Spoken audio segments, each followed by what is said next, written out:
Hi, this is a video to Inspired I Am. She's going through a very bad patch right now, and I just, wanted to talk. I hope you don't mind my using your first name, Lisa. I just wanted to talk to you directly for just a minute because it's something a lot of us have gone through, and I have no credentials. I don't know any more than you do about how we muddle through life.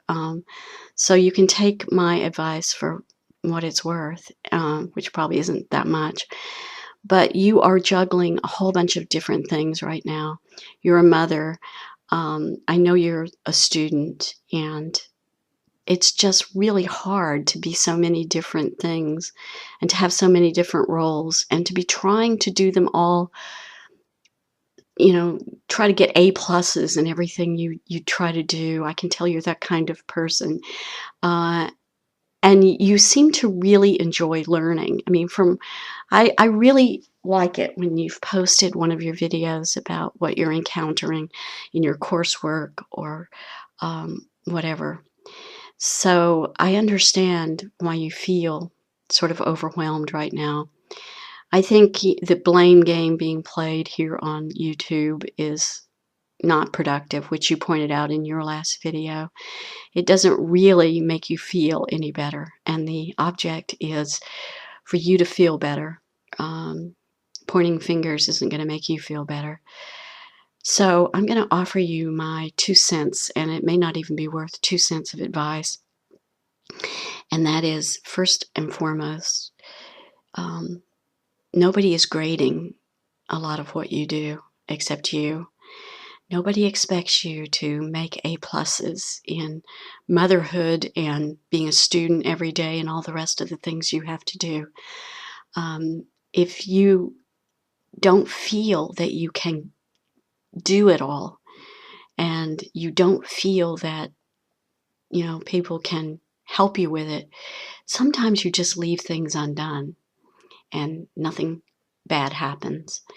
You have to say which is more important, making the bed or getting an assignment for school done.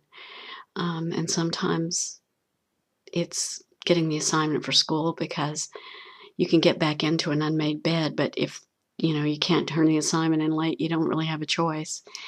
And also, I mean, it's easy to take YouTube too seriously, and it's easy, I've done it, to take criticism from people here too seriously. And I really like it when I see you kicking ideas around. And I really liked the video on Sylvia Plath that you did, because a lot of us have felt what Sylvia Plath felt and what you were feeling that night. And,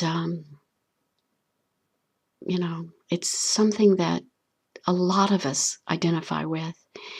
And the hardest thing and the hardest thing I've had to learn is to be on my own side, even when the world isn't. Not to say I'm right when I'm not right, but to say, if I had someone here who really cared about me, what would he or she advise me to do right now? And if you just stop and do that, it's amazing how your mind will turn up things that you hadn't thought of before.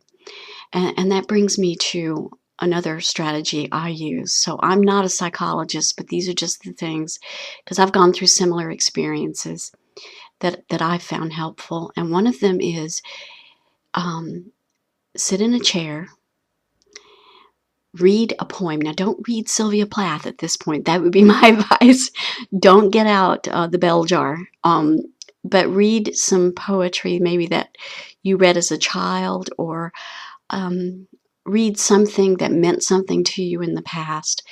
And if there's so much distraction around you, if you don't think your attention is needed for what's happening immediately, just put on a pair of headphones, and for 4 or 5 minutes while you're doing that, tune out what's happening around you. I mean, even if you have an assignment due, even if the house is a big mess, just tune it out. nothing, the sky won't fall on your head in that 5 minutes. It honestly won't. Um, and then after you've had a talk with that inner part of you that's on your side, and there is such a thing, and after you've maybe read a poem to yourself or listened to music you really like, then come back into the world at that point. Um, and maybe, you know, don't, I know you're like me and I know you like ideas, but don't go kicking around ideas when you're thinking you have a kind of, you're kind of too down right at that moment to be thinking about ideas, because it's hard to give yourself a break if you enjoy doing that.